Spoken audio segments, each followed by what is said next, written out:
তো কচুরলতির চচ্চড়ি দিয়ে দুপুরবেলা আজকে রান্না করব কচুরলতির চচ্চড়ি। এতই মজার টেস্ট হয় এই চচ্চড়িটা। তো কার কার ভালো লাগে অবশ্যই কমেন্ট করে জানাবেন। তো সকালটা শুরু হয়ে গেছে, আসলে রান্নাবান্না শুরু হয়ে গেছে। তো আজকে কচুরলতির চচ্চড়ি দেখো আপনার সাথে শেয়ার করব। তো দুপুরবেলা খেতে বসে গেছে। আজকে আসলে অনেকটা দেরি হয় না, কারণ এক তরকারিতে আজকে ভাত খেয়ে নিচ্ছি। তো শুধু চচ্চড়ি দিয়ে আমরা দুপুরে খাওয়া দাওয়া শেষ করে নিয়েছি আজকে, আর কোনো কিছু রান্না করি নাই, কারণ আমরা দেরি হয়ে গেছে আর রান্না করার সময়টা পাই না আসলে। যা হোক এভাবে দুপুরটা আমরা লাঞ্চ করে সেরে নিয়েছি কোনো মতে। আসসালামু আলাইকুম, হ্যালো বন্ধুরা, welcome back to my channel. তোমরা কেমন আছো? আশা করি ভালো আছো। তো আমিও ভালো আছি আলহামদুলিল্লাহ। তো সকালটা শুরু হয় কাজ দিয়ে। আসলে আমি একজন হাউসওয়াইফ, যেহেতু আমি রান্নাবান্না এবং হাউসওয়াইফের সব কাজগুলো করি, কোনো বাইরের জব করি না। তো আমার যেটা কাজ সেটা আমি নিয়মবদ্ধভাবে করিনি। তো আজকে সকালে একদম ভোরে উঠেছি, আজকেও আবার উঠে গেছি। উঠে হাঁড়ি পাতিল কিছু ঘষা মাজা ছিল, এগুলো ধুয়ে নিয়েছি খুব সুন্দর করে। তো আশা করি আমার ভিডিওটা আপনাদের কাছে ভালো লাগলে আমার চ্যানেলটা সাবস্ক্রাইব করে একটু পাশে থাকবেন। তো সাবস্ক্রাইব করার জন্য চ্যানেলটা অনুরোধ রইল। তো এগুলো আসলে গতকাল রাত্রে ধুয়েছিলাম, তো রাত্রে কাজ করে ফেলে আমি প্রায় সময় সকাল আর কোনো কাজ থাকে না বলতে গেলে। তো এদিকে চায়ের কাপ প্লেট সব কিছু ঘষা মাজা করে নিয়েছি সকালবেলা, অন ক্যামেরায় সব অফ ক্যামেরায় সব করে নিয়েছি। এখন আমি রুটিটা বানাবো। আজকে আমি কীভাবে 2 কাপ আটা দিয়ে একদম নাস্তা বানিয়ে সকালে নাস্তাটা করে নেব সেটা আপনাদের সাথে শেয়ার করব। তো আমরা বাইরে থেকে আসলে অনেক নাস্তা কিনি, প্রায় 100 টাকার নাস্তা সকালে কিনা হয়ে যায়। তো আমরা 100 টাকায় 2 কেজি আটা পেয়ে যাই। তো আমি এখানে 2 কাপ আটা দিয়ে সুন্দর করে সকালবেলা সবাই নাস্তা করে ফেলবো। 2 কাপ আটা হয়তো বা 10-15 টাকা আসছে ধরতে গেলে, বা কেজি হিসাবে হিসাব করলে। যা হোক, তো বাইরের নাস্তা থেকে ঘরের নাস্তা অনেক কমফোর্টেবল, শরীরটা অনেক ভালো থাকে, সুস্থ থাকে, সেটা সবাই বুঝে না আসলে। তো আমরা বাইরের নাস্তা খুবই কম খাই, একদম না পারতে কোনো সময় আনা হয়। দেখেন আমি 2 কাপ আটা দিয়ে কতগুলো একটা ডো মাখিয়ে নিয়েছি, অনেক বেশি ডো হয়ে গেছে। তো এগুলো দিয়ে আমি রুটি বানিয়ে নেব, একটু ছ্যাঁকা রুটি আর ছ্যাঁকা পরোটা, যে যেটাই খাই। আমার বাসায় আমি রুটি পছন্দ করি, আমার ছেলে এবং আমার হাজব্যান্ড ছ্যাঁকা পরোটা পছন্দ করে, তাদের জন্য অন্যরকম। তো আমি এদিকে চাটা বানিয়ে নেব, যেহেতু চাও খাবে আমার হাজব্যান্ড। আর আজকে চায়ের সাথে আমরা খাবো ছ্যাঁকা রুটি ছ্যাঁকা পরোটা, এটাই হবে আজকে সকালের নাস্তা। তো সকালে একটু ভালো করে নাস্তা না হলে আসলে হয় না। যা হোক, এখানে এদিকে চলে আসলাম আমি রুটি বানানোর জন্য। বাইরে থেকে নাস্তা আসলে তো ডোটা একদম সফট হয়ে গেছে, আমি চাটাও বসিয়ে দিচ্ছি চুলায়। আমার এই চুলাটা চেঞ্জ করবো, ভাবতেছি চেঞ্জ করবো। হাজবেন্ডকে বলেছিলাম অনেকদিন একটা চুলা কেনার ইচ্ছা আছে, আসলে চুলাটা চেঞ্জ করা হয় নাই, কতদিন আজকে এই চুলাটা ব্যবহার করতেছি। তো সামর্থ্য দিলে আল্লাহ চুলাটাও আমি চেঞ্জ করে নেব, আলহামদুলিল্লাহ, দোয়া করবেন সবাই। তো সব কিছুর একটা সামর্থ্য অবশ্য প্রয়োজন আছে।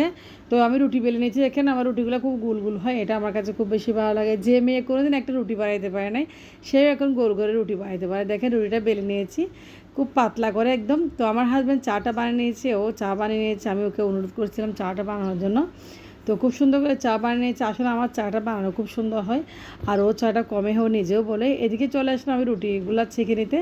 এখন আমি ছেলের জন্য কয়েকটা পরোটা ছেঁকে নেবো, একদম একটু হালকা একটু তেল দিয়ে।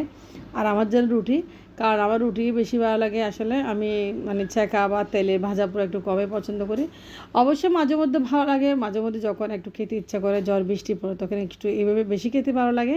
তো যা হোক, খুব সুন্দর করে কয়েকটা ছাঁকা পরোটা বানিয়েছে। আর এগুলো দোকান থেকে আনতে গেলে আসলে অনেক টাকা খরচ হয়, টাকার চেয়ে বেশিরভাগ আসলে কষ্ট হয় যে দোকানে যাওয়া, বাচ্চাকে দোকানে পাঠানো, এটাই একটা বতভ্যাস হয়ে যায়। দেখেন বাসায় বানিয়ে নিয়েছি একদম 2 কাপ আটা দিয়ে আমি এখানে 8টা পরোটা বানিয়ে নিয়েছি খুব সুন্দর করে। এখন চা দিয়ে আমরা খাবো। তো পরিবেশন করতেছি, আমার হাজব্যান্ডও ফ্রেশ হয়ে আসছে, আমার ছেলেও চলে আসছে, তো সেও খেয়ে নেবে, মেয়েটা এখনও ঘুম ওঠে নাই। তো এটা হচ্ছে আমার লাইফস্টাইল, আমি সকালবেলা কীভাবে আমি নাস্তাটা করে নিই আপনাদের সাথে জাস্ট এটা শেয়ার করলাম। 2 কাপ আটা দিয়ে সকালের নাস্তাটা ক্লিয়ার হয়ে যাচ্ছে। তো আমরা অনেক সময় বাইরে 100 টাকার নাস্তাও নিয়ে আসি। তো দেখেন চা দিয়ে আমাদের পরোটা খাওয়া শুরু হয়ে যাচ্ছে।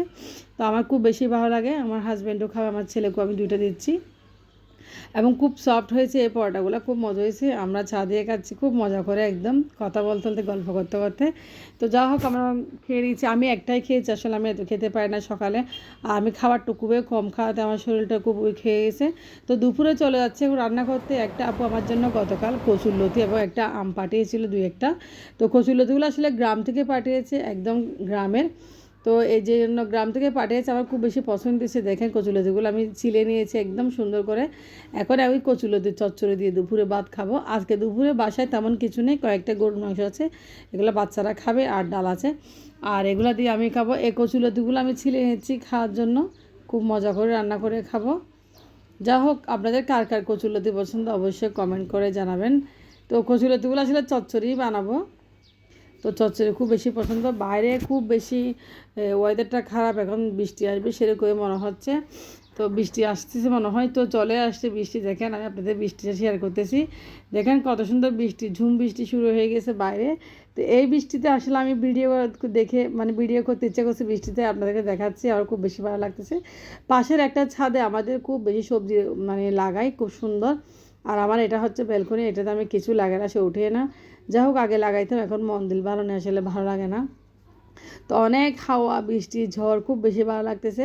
এদিকে আমি চুলায় ডাল ফুটার দিয়ে আসছি, ডালগুলো হয়তো বা হয়ে গেছে, ডালটা রান্না করেছি। আমার মেয়ে ছেলে দুজনে ডাল খুব বেশি পছন্দ করে, আর আমি সব সময় ডালটা রান্না করি। তো হ্যালো বন্ধুরা, আপনাদের কেমন লাগেছে ভিডিওটা অবশ্যই কমেন্ট করে জানাবেন। আর আমার ভিডিও অবশ্যই আপনারা লাইক করবেন, অবশ্যই কমেন্টস করবেন, সাবস্ক্রাইব করে পাশে থাকবেন। এখন আমি চলে যাচ্ছি, লতিগুলো ছিলে নিয়েছি এবং কেটে নিয়েছি। দেখেন কচুলতিগুলো চচ্চড়ি বানাবো। কচুলতি চচ্চড়ি কার কার পছন্দ, আমার তো হেভি পছন্দ লাগে। দেখেন কচুলতিগুলো খুব সুন্দর করে কেটে একদম ছিলে নিয়েছি, পরিষ্কার করে ধুয়ে নিয়েছি। এখন এগুলো আমি চচ্চড়ি বানাবো, আর চচ্চড়ি বানানোর জন্য আমি কয়েকটা আলুও কেটে নিয়েছি, দেশি আলু। তো চচ্চড়িতে দেশি আলু দিলে এত যে মজা, আপনারা একবার বানিয়ে দেখবেন এই চচ্চড়িটা আসলে। তো মাছ মাংসকে হার মানাবে এই খাবারটা, আসলে আপনি পেট ভরে ভাত খেতে পারবেন। তো সেই জন্য দেশি আলু কেটে নিয়েছি। অফ ক্যামেরায় কতগুলো দেখেন দেশি আলুর সাথে এখন কচুরলতিগুলো আমি চচ্চড়ি বানিয়ে নিব। এই চচ্চড়িটা আমার ছেলে মেয়ে খুব বেশি পছন্দ করবে। আর আমার বাসায় আজকে কোনো রান্নাই করি না, এই চচ্চড়ি দিয়ে আমরা মা ছেলে ভাত খাবো। এখন প্রায় 1:30 বেজে গেছে, আমি আসলে নামাজটাও পড়তে যেতে পারি না, অবশ্য যাচ্ছি, এটা বসাই চুলায়। তো আমার লাইফস্টাইলটা আপনাদের সাথে শেয়ার করতেছি, কেমন লাগে কীরকম লাগে আপনারা অবশ্যই জানাবেন। আর ভুল হল অবশ্যই আমাকে আপনারা বলবেন, আপনাদেরকে বারবার বলতেছি। তো ধুয়ে নিয়েছি, এখন ভাতটাও হয়ে গেছে, আমার ছেলে মেয়ের জন্য ভাত রান্না করেছি, আর এদিকে ডালও রান্না করেছি, ডালটাও হয়ে গেছে। এদিকে আমি বসে দিয়েছি চুলায়, দেখেন লতির চচ্চড়ি। তো আসলে আর ভালো করে না ধুলে আর ভালো লাগে না, আমি অনেক বেশি করে একটু ধোয়াধুয়ি করি, সেটা আপনারা বলতে পারেন। এই কচুলতি আলুগুলো আমি প্রায় অনেকবার ধুয়েছি। এদিকে চুলাইতে একটা কড়াইতে তেল দিয়ে দিয়েছি, এটা হচ্ছে আমার নাস্তার কড়াই, সেজন্য একটু কালচে ভাব রয়েছে নাস্তার কড়াইতে। যা হোক, এই কড়াইতে আমি চচ্চড়িটা বানাবো, কারণ যাতে একটু পুড়ে না যায়, লেগে না যায়। চচ্চড়িগুলো আসলে একটু তেল বেশি দিতে হয়। তো পেঁয়াজ রসুন দিয়ে ভালোভাবে বেজে নিচ্ছি এখন চচ্চড়িগুলোর জন্য। এখন এই পেঁয়াজ রসুন ভাজা হয়ে গেছে, আমি আলু এবং কচুরলতিগুলো এই ভাজা পেঁয়াজের উপর দিয়েছি। শুধু সামান্য পরিমাণ হলুদ দিয়ে আমি চচ্চড়িটা বানাবো, অনেক মজা হবে, অনেক টেস্টি হবে বন্ধুরা, তোমরা অবশ্যই একবার ট্রাই করবে। দেখো বন্ধুরা, আমি এখন হলুদ দিয়েছি আর দিয়েছি লবণ। তো লবণ হলুদ দিয়ে ভালোভাবে আমি এই চচ্চড়িটা একদম মাখিয়ে নেবো, খুব মজা আসলে এই চচ্চড়িটা। এটা দিয়ে আমি ভাত খাবো পেট ভরে আজকে, আলহামদুলিল্লাহ। তো আর কোনো কিছু রান্না হয় না বাসায়, সেজন্য এটা দিয়ে খেয়ে নিব খুব চটজলদি। তো আশা করি বাচ্চারাও খুব বেশি পছন্দ করবে এই চচ্চড়িটা। তো যা হোক, চচ্চড়িটা আমি ভালোভাবে নেড়ে ছেড়ে একদম কষিয়ে নিয়েছি একটা ঢাকনা দিয়ে, এখন আমি একদম দমে রাখবো। তো এটা আসলে হলুদটা যেহেতু পরে দিয়েছি, ভালো করে লাগানোর জন্য নেড়ে চেড়ে আমি কষিয়ে নিচ্ছি তেলের সাথে। এখানে আমি আর এখানে পানি ব্যবহার করতেছি না, সামান্য পরিমাণ তেল দিয়ে এটা। আর একটু দিয়েছি মরিচের গুঁড়া, বন্ধুরা দেখো মরিচের গুঁড়োটা আমি দিই নাই। তো মরিচের গুঁড়া দিয়ে ভালোভাবে এখন ঢাকনা দিয়ে আমি একটু ঢেকে দিব। জাস্ট এটা বেশিক্ষণ লাগবে না, আসলে 20 মিনিটের ভিতরে এই চচ্চড়িটা হয়ে যাবে আশা করি। দেখেন কত সুন্দর করে আমি কষিয়ে নিয়েছি, এখন জাস্ট ঢাকনা দিয়ে বসিয়ে দেবো। দেখেন আমি ঢাকনাটা লাগিয়ে দিয়েছি, ঢাকনা দিয়েছি কারণ খুব তাড়াতাড়ি কুক হওয়ার জন্য। তো এই 10 মিনিট পরে আপনারা দেখবেন কচুরিটা হয়ে গেছে, গলে গেছে একদম। তবে দেখেন আপনারা লতি এবং আলু একদম ভাজা ভাজা হয়ে গেছে, একটা আমের বড়িও দিয়েছি, আমের আঁটি, খুব মজা হবে আসলে খেতে। তো এরকম চচ্চড়ি দিয়ে ভাত অসম্ভব মজা। তো আমি এখনই ভাত খাবো, খুব বেশি খিদা লেগেছে আসলে, বাচ্চাদেরও খুব বেশি খিদা লেগেছে, অনেকক্ষণ হয়ে গেছে, প্রায় এখন 2টা বেজে যাচ্ছে। আর আমরা খুব সকালবেলা আজকে কখন নাস্তা করেছি, আর কোনো কিছু স্ন্যাক্স খাই না, হালকা একটু স্ন্যাক্স খাই।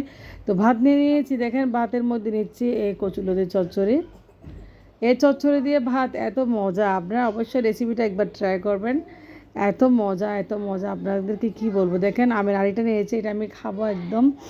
তো লোভ লাগতেছে কার কার এরকম আজকের ভিডিও একটু পর্যন্ত, আপনারা অবশ্যই ভিডিওটি দেখবেন, লাইক কমেন্ট করবেন। আল্লাহ হাফেজ, আসসালামু আলাইকুম।